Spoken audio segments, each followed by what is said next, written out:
नमस्कार दोस्तों, हमारे YouTube channel Guruji from school में आपका हार्दिक स्वागत है। हम क्लास 10th के सामाजिक विज्ञान विषय का 8 चैप्टर जल संसाधन के बारे में अध्ययन कर रहे हैं और इस वीडियो में हम बात करने वाले हैं जल संरक्षण के बारे में। तो आइए वीडियो शुरू करते हैं।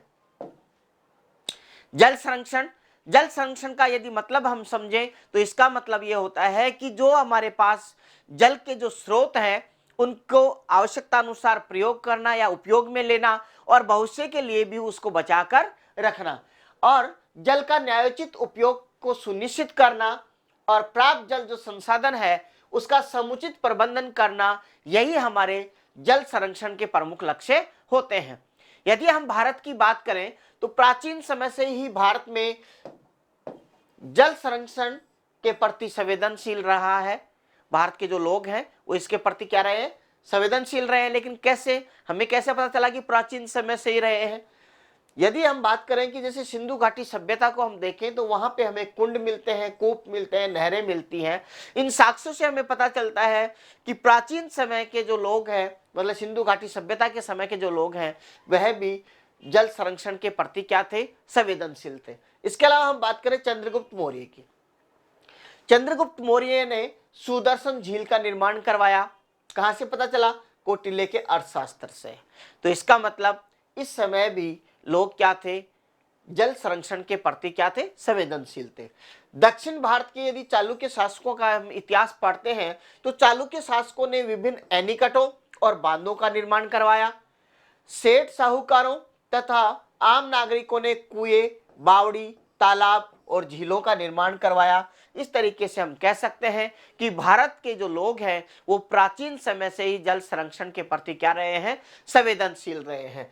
यदि हम अपने राजस्थान की बात करें तो राजस्थान में जल संरक्षण की यदि हम बात करें तो आपको पता है राजस्थान नाम से ही और ये हो जाता है कि हाँ, यहाँ पे तो रेगिस्तान के अलावा कुछ भी नहीं है। लेकिन यदि हम माने तो वास्तव में राजस्थान के पानी की कमी मानी जाती है और है भी। तो जल संरक्षण के प्रति जो राजस्थान के लोग हैं वो संवेदनशील रहे हैं। कारण उसका यह है क्योंकि यहाँ पे वर्षा की कमी रही है, सूखे की आशंका हमेशा बनी रही है। इस कारण से स्थानीय राजाओं और साहूकारों ने क्या किया, जल संरक्षण हेतु कार्य किया। अब कौन कौन से कार्य किए जल संरक्षण के लिए? यदि राजस्थान में हम बात करें तो यहाँ पे परंपरागत जो जल संरक्षण के रूप में जो कार्य किए गए वो है जैसे बावड़ी का निर्माण करना, तालाब का निर्माण, झीलें, नाडी, टांका, जोहड़, बेरी या छोटी कुई और खड़ीन, इन सब के माध्यम से जल का संरक्षण किया गया। अब हम देखते हैं अलग अलग तरीके से अगली स्लाइड में कि किस तरीके से बावड़ी क्या होती है उसके बारे में, तालाब क्या होते हैं उनके बारे में। तो सबसे पहले बात करते हैं हम बावड़ी के बारे में। बावड़ी का जो निर्माण है वो राजस्थान में बावड़ियों का निर्माण व्यक्तिगत स्तर पे और सामाजिक स्तर, दोनों स्तरों पर ही किया गया है। अब ये होती क्या है बावड़ी, यदि ये हम बात करें तो ये एक तरह से सीढ़ीदार क्या होता है, कुआं होता है। क्यों? जो जमीन के अंदर जो जल होता है, भूमिगत जो जल होता है, वहां तक अपनी पहुंच बनाने के लिए, क्योंकि यदि जैसे मान लो कुआं है तो उसमें तो रस्सी के माध्यम से अपने को पानी निकालना होता है। लेकिन यदि जो जमीन का जो जल है, भूमिगत जो जल है, वहां तक व्यक्ति की पहुंच बनाने के लिए सीढ़ियां लगा दी जाए तो ये जो सीढ़ी नुमा कुआं कह सकते हैं, सीढ़ीदार कुआं कह सकते हैं, यही क्या कहलाते हैं, बावड़ी कहलाते हैं। यदि हम इनके आकार की बात करें तो ये चतुष्कोणीय भी होती हैं, गोल होती हैं और वर्तुलाकार भी होती हैं। ये अलग अलग इस तरीके से इनके मतलब आकार जो शेप है इस तरीके से हो सकता है। बूंदी शहर को सिटी ऑफ स्टेप वेल्स कहा जाता है। क्यों? क्योंकि यहाँ पे बहुत सारी बावड़ियां हैं। राजस्थान की प्रमुख यदि बावड़ियों की हम बात करें तो भांडारेज की बावड़ी दौसा में, यहाँ पे आप इस चित्र में देख रहे हैं, यही है भांडारेज की बावड़ी दौसा की, जो इस तरीके से बनी हुई है। इसके आगे हम बात करें आभानेरी की चांद बावड़ी, यहाँ पे सेकंड इमेज में आप देख पा रहे हैं, इस तरीके से ये सीढ़ियां बनी हुई है। इनके माध्यम से नीचे जाकर यहाँ पे ये जो जल का जो स्रोत है यहाँ तक आप पहुंच सकते हैं। इसके बाद में रानी जी की बावड़ी, कहाँ पर? बूंदी में। ये बूंदी में रानी जी की बावड़ी का इमेज है। यहाँ पे इसमें बहुत अधिक कलाकृति, ये आकृतियां जो आप देख पा रहे हैं, बहुत ही सुंदर डिजाइन किया गया है। और इसके अलावा इनके ये तो इमेज यहाँ पे दिए हैं, इनके अलावा भी बहुत सारी बावड़ियां हैं और उन्हीं में प्रमुख है तापी बावड़ी जोधपुर और विनाता की बावड़ी चित्तौड़गढ़। इस तरीके से ये राजस्थान की बावड़ियां हैं। आगे हम बात करें तालाबों की। तालाबों में वर्षा जल को एकत्रित किया जाता है। क्या किया जाता है? वर्षा जल को एकत्रित किया जाता है और यहाँ पशुधन तथा मानव दोनों के लिए ही ये पेयजल का प्रमुख स्रोत है। निर्माण की यदि हम बात करें तो ये ढालू भाग पे इसका निर्माण किया जाता है। और राजस्थान के प्रमुख जो तालाब हैं उनके बारे में यदि हम बात करें तो पाली का हेमावास तालाब, भीलवाड़ा में सरेरी तथा मेजा तालाब, चित्तौड़गढ़ जिले में बानकिया और सेनापानी तालाब, और जैसलमेर में घड़ीसर और गज स्वरूप सागर तालाब ये प्रमुख हैं। यहाँ पे जो मैं जितने भी एग्जाम्पल्स लिए हैं वो अपने सिलेबस के अकॉर्डिंग ही हैं। आगे हम बात करें झीलों के बारे में तो बहते हुए जल का यदि संरक्षण आपको करना है तो सर्वाधिक प्रचलित जो स्रोत है वो होती हैं झीलें। और इनका जो निर्माण है, इनका निर्माण स्थानीय शासकों, साहूकारों और बंजारों के द्वारा किया गया है। उद्देश्य की यदि हम बात करें कि झीलों के निर्माण का उद्देश्य क्या रहा, पेयजल के साथ साथ सिंचाई के साधन के रूप में झीलों से नहरें निकालकर सिंचाई भी की जाती है। स्थानीय आर्थिक और सामाजिक विकास में सहायक रही है ये झीलें। और अकाल व सूखे के समय में ये झीलें क्या होती हैं? जीवनदायिनी होती है, मतलब जीवन देने वाली होती हैं। प्रमुख झीलों की यदि हम बात करें, राजस्थान की प्रमुख जो झीलें उनके बारे में, अजमेर जिले में है यदि हम बात करें तो अजमेर में है आना सागर और अजमेर के पास ही क्या है? पुष्कर झील।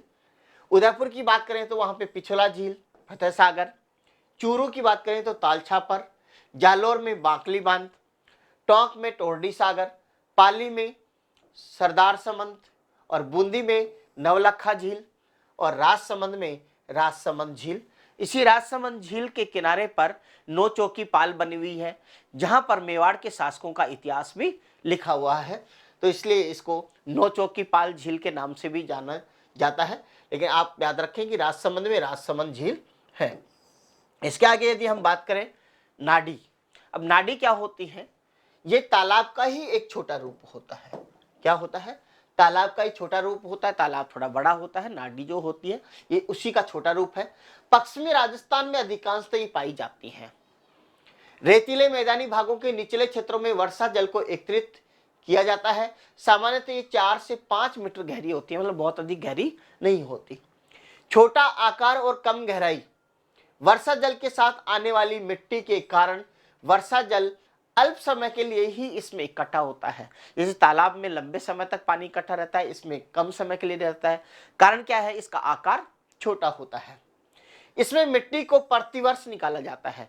क्यों? क्योंकि जो पानी जब कलेक्ट होता है, एकत्रित होता है, तो अपने साथ जो मिट्टी लेके आता है तो ज्यादा गहरा तो होता नहीं है, 4-5 मीटर। तो यहाँ पे ये जो गहराई है, यहाँ पे मिट्टी आ जाती है और इसका गहराई और कम हो जाती है। इसलिए क्या करना पड़ता है? प्रत्येक वर्ष इसकी मिट्टी को बाहर निकाला जाता है। पश्चिमी राजस्थान में पशुओं और वन्य जीवों के लिए पेयजल का ये प्रमुख स्रोत है। इसके आगे हम बात करें टांका कि टांका क्या होता है।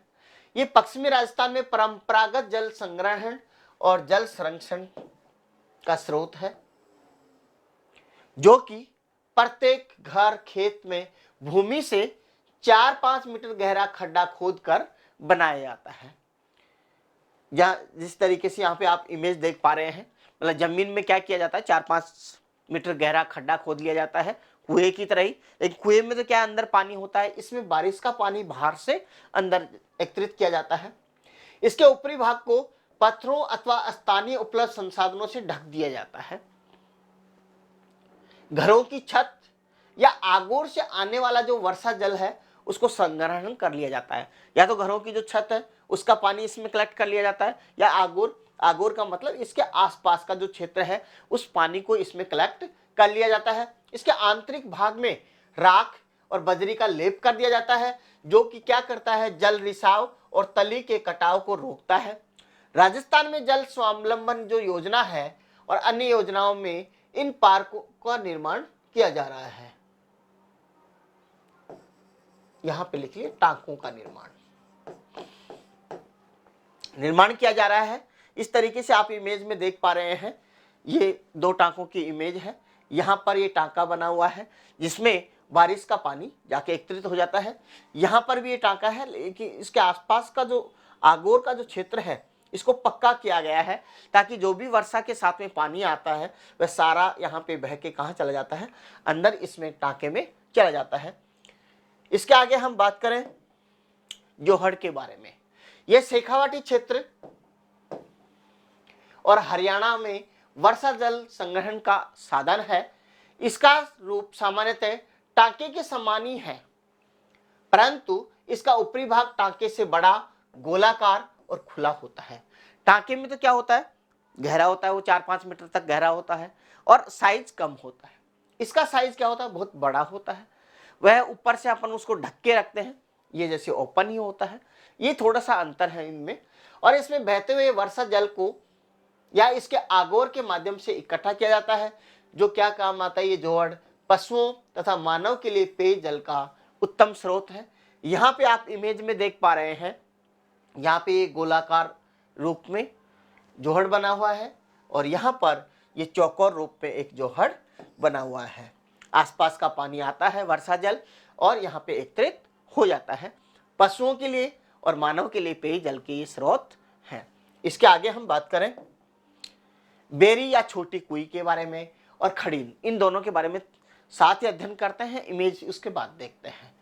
बेरी क्या होती है, ये पश्चिमी राजस्थान में तालाब या खड़ीन के आगोर में, या तो तालाब होता है या खड़ीन होता है, उसके आगोर मतलब उसी के जो क्षेत्र जहाँ पे वर्षा जल कलेक्ट होता है उसी में आगोर भूमि में 5 से 6 मीटर गहरा खड्डा खोदकर बनाई जाती है। इसका व्यास जो होता है वो 2 से 3 फीट होता है। इसकी दीवारों को पत्थरों से बांधा जाता है ताकि भूमिगत जो जल है वह रिसकर इसमें आता रहे।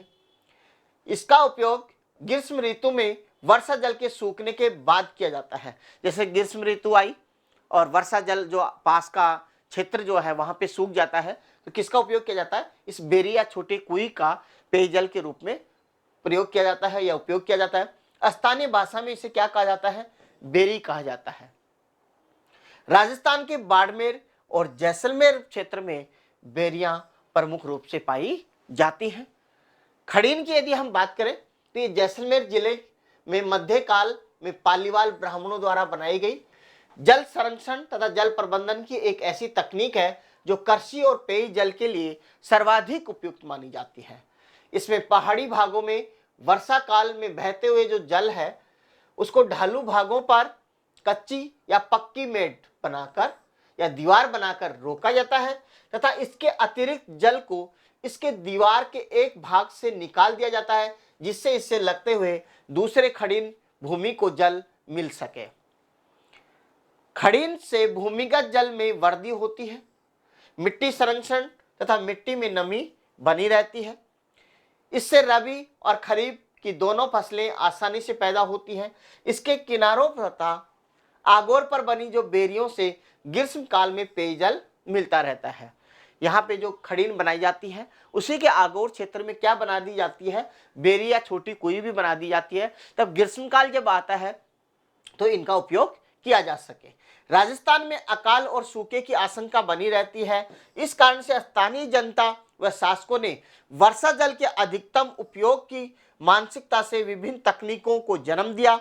धार्मिक आस्था से जुड़े होने से संरक्षित होते हुए, जिसके कारण लंबे समय तक स्थानीय जीव जंतु और प्राकृतिक वनस्पति और मानव के लिए ये पेय जल की आपूर्ति करते रहे हैं। जितने भी अपन ने सोर्स पढ़े, अलग अलग जितने भी स्रोत पढ़े, ये सारे क्या है कि धार्मिक मान्यताओं से इनको जोड़ा गया, जिससे क्या है कि इनका संरक्षण होता रहा और जो स्थानीय जीव जंतु हैं और प्राकृतिक वनस्पति है, मानव है, इन सब के लिए जल यहाँ से उपलब्ध होता रहा। इसके आगे हम बात करें अगली स्लाइड में। ये यहाँ पे आप इस इमेज में देख पा रहे होंगे, यहाँ पे ये खड़ीन है, यहाँ पे ये दीवार बनाई गई है और दीवार के इस तरफ थोड़ी जगह छोड़ दी गई कि जिससे यहाँ पे पानी जो अधिक एकत्रित होता है वह बाहर निकल कर कहीं दूसरी खड़ीन में जाके एकत्रित हो जाए। और इसी के पास में यहाँ पर बना दी जाती है एक बेरी। तो यहाँ का जो पानी है ये रिसाव होके कहाँ पे आता रहेगा, इसमें आता रहेगा। और जब ये स्रोत सूख जाता है तब भी इसके माध्यम से हम पानी को प्राप्त कर सकते हैं।